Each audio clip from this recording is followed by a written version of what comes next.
بسم الله الرحمن الرحيم. وعباد الرحمن الذين يمشون على الأرض هونا وإذا خاطبهم الجاهلون قالوا سلاما والذين يبيتون لربهم سجدا وقياما والذين يقولون ربنا اصرف عنا عذاب جهنم إن عذابها كان غراما إنها ساءت مستقرا ومقاما والذين إذا أنفقوا لم يسرفوا ولم يقتروا وكان بين ذلك قواما والذين لا يدعون مع الله إلها آخر ولا يقتلون النفس التي حرم الله إلا بالحق ولا يزنون ومن يفعل ذلك يلقى أثاما صدق الله العظيم. محترم بزرگ اور دوستو، اس سورہ فرقان میں اللہ تبارک و تعالیٰ نے زیادہ تر جو مضامین بیان کیے ہیں وہ اللہ کے نبی صلی اللہ تعالیٰ علیہ وسلم کی رسالت کے ثبوت اور کافروں کے اعتراضات کے جوابات بیان کیے ہیں. ان آیتوں میں اللہ تبارک و تعالیٰ نے اپنے نیک بندوں کی صفات کو بیان کیا، جس کا مضمون تفسیر کی کتابوں میں کھینچا گیا ہے عباد الرحمن کے نام سے. یعنی رحمان کے بندے کون ہوتے ہیں، ان کی صفتیں کیا ہوتی ہیں، اللہ تبارک و تعالیٰ نے ان آیتوں میں ان کو بیان کیا ہے. اب ہر ایک علامات اور ہر ایک صفت کو ہم دیکھیں کہ وہ ہمارے اندر ہے تو ہم رحمان کے بندے ہیں، اور وہ ہمارے اندر نہیں ہے تو ہم شیطان کے بندے ہیں. اب خود ہم فیصلہ کریں کہ ہم رحمان کے بندے ہیں یا ہم شیطان کے بندے ہیں. فرمایا عباد الرحمن کہ رحمان کے بندے الذین یمشون علی الارض ہونا، رحمان کے بندے وہ ہیں جو زمین پر عاجزی کے ساتھ چلتے ہیں، تکبر کے ساتھ اکڑ کر کے نہیں چلتے ہیں بلکہ نرمی کے ساتھ چلتے ہیں.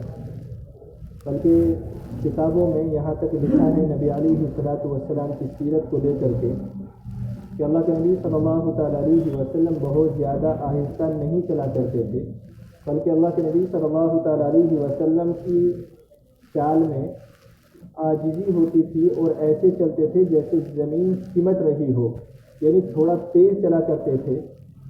اور بعض علماء کرام نے لکھا ہے کہ بہت آہستہ آہستہ جھوم جھام کر کے چلنے کو کا یہ متکبرانہ انداز ہے. تو آدمی کو چاہیے کہ وہ اس انداز میں چلے کہ اس کے چلنے سے عاجزی اور چھوٹا پن ظاہر ہوتا ہو، نہ کہ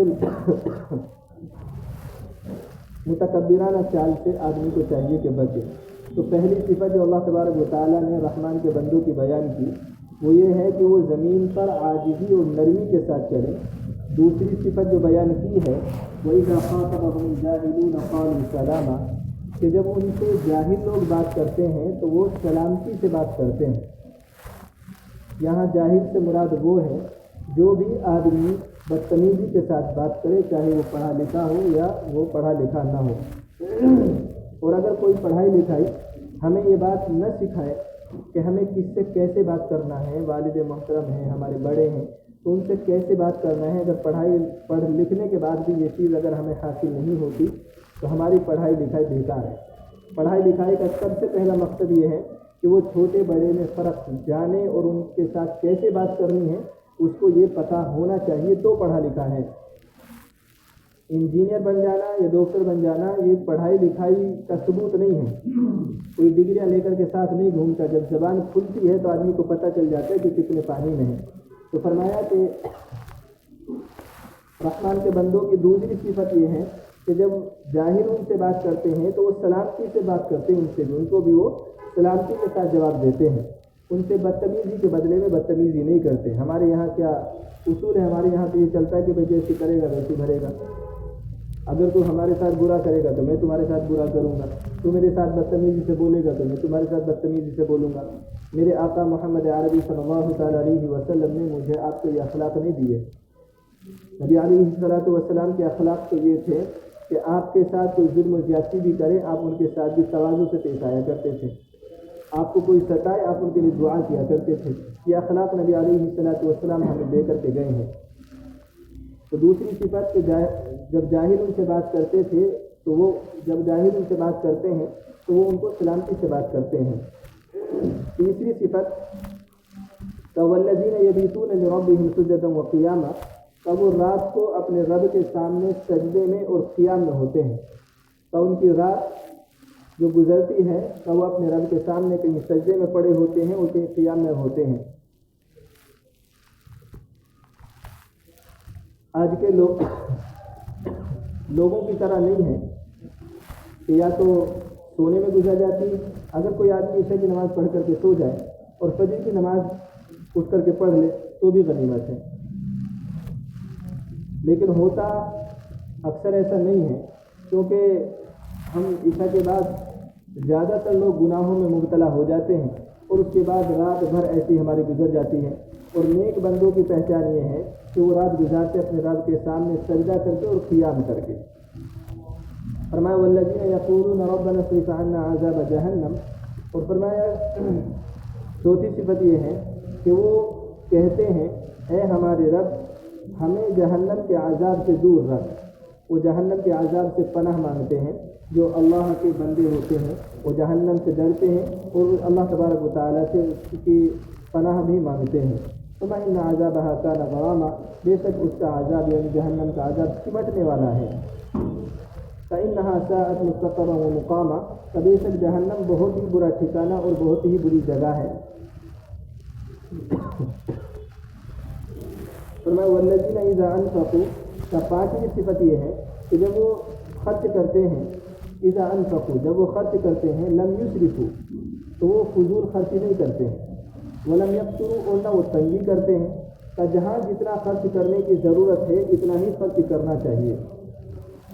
بعض مفسرین کرام نے لکھا ہے کہ فضول خرچی کیا ہے؟ فضول خرچی وہ ہے کہ جہاں حرام میں پیسہ خرچ کیا جائے، اور بعض مفسرین کرام نے لکھا ہے کہ جائز کاموں میں بھی جتنی ضرورت ہے اتنا خرچ کرنا یہ صحیح ہے، اس سے زیادہ خرچ کرنا تو فضول خرچی ہے۔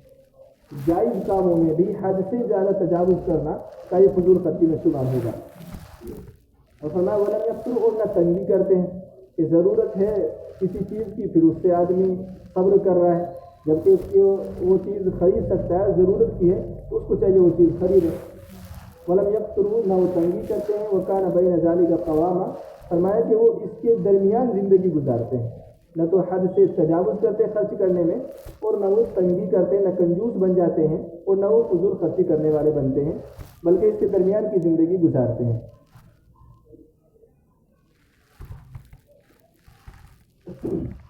والذین لا يدعون مع اللہ الہا آخر، چھٹی صفت جو بیان کی ہے تو وہ یہ ہے کہ وہ اللہ تبارک و تعالیٰ کے علاوہ اللہ تبارک و تعالیٰ کے ساتھ کسی دوسرے معبود کو نہیں پکارتے، یعنی وہ شرک نہیں کرتے۔ اللہ کے بندے ہونے کا یہ بنیادی عمل ہے شرک سے پاک ہونا، یہ عقیدے کا مسئلہ ہے۔ یہ سب سے پہلے آدمی کو اپنے عقیدے کا دیکھنا چاہیے کہ ہمارا عقیدہ کیسا ہے، اللہ تبارک و تعالیٰ کے ساتھ کسی کو شریک تو نہیں کر رہے ہیں۔ تو فرمایا والذین لا يدعون مع اللہ الہا آخر، اور ان بندوں کی چھٹی صفت یہ ہے کہ وہ اللہ تبارک و تعالیٰ کے ساتھ کسی دوسرے کو معبود نہیں مانتے ہیں، کسی اور کو نہیں پکارتے ہیں۔ ولا يقتلون النفس التي حرم اللہ الا بالحق، اور ساتویں صفت یہ ہے کہ وہ کسی بھی جان کو قتل نہیں کرتے ہیں جس کو اللہ تبارک و تعالیٰ نے حرام کیا ہے مگر حق کے ساتھ، یعنی وہ کسی کو ناحق قتل نہیں کرتے، جس پر شریعت حد جاری کر دے، جس کو شریعت سزا سنا دے اور پھر شریعت اس کو سزا دے، اس کے علاوہ وہ کسی جان کو قتل نہیں کرتے۔ اس کے علاوہ ولا یزنون، اس کے بعد صفت بیان فرمائے کہ وہ زنا میں مبتلا نہیں ہوتے، وہ زنا سے بھی دور رہتے ہیں۔ یہ زنا بہت برا عمل ہے، یہ زنا کرنے والا آدمی جہاں خود اپنے آپ کو گناہ میں مبتلا کرتا ہے، اس کی سزا اللہ تبارک و تعالیٰ دنیا میں اس کے اپنوں سے پوری کراتا ہے۔ اس لیے آدمی کو چاہیے کہ اس گناہ سے دور ہی رہے۔ ولا یزنون، اور وہ زنا بھی نہیں کرتے ہیں۔ ومن یفعل ذلک یلقا اثاما، اور فرمایا جو ایسا کرے گا وہ گناہ میں پڑ جائے گا، یعنی جو آدمی اللہ تبارک و تعالیٰ کے ساتھ کسی دوسرے کو معبود ٹھہرائے یا کسی کو ناحق قتل کر دے یا زنا میں مبتلا ہو جائے، تو فرمایا کہ اگر کوئی ایسا کرے گا تو پھر وہ گناہ میں مبتلا ہونے والا ہوگا۔ فرمایا یضاعف له العذاب یوم القیامۃ ویخلد فیہ مہانا، اور فرمایا کہ اللہ تبارک و تعالیٰ ان کا عذاب 2 گنا کرے گا قیامت کے دن، بڑھائے گا اللہ تبارک و تعالیٰ ان کے عذاب کو. اور فرمایا وَيَخْلُدْ فِيهِ مُهَانًا، کا عذاب کے ساتھ ساتھ اس میں پڑے رہیں گے خار ہو کر کے، ذلیل ہو کر کے. اللہ تبارک و تعالیٰ وہاں ان کو ڈال دے گا جہنم میں ذلیل و خار کر کے. فَإِلَّا مَنْ تَابَ، مگر وہ آدمی جو توبہ کرے، وہ آمنہ اور ایمان لے آئے. یہ جو آیت نازل ہوئی ہے کافروں کے بارے میں، اِلَّا مَنْ تَابَ، جو آدمی توبہ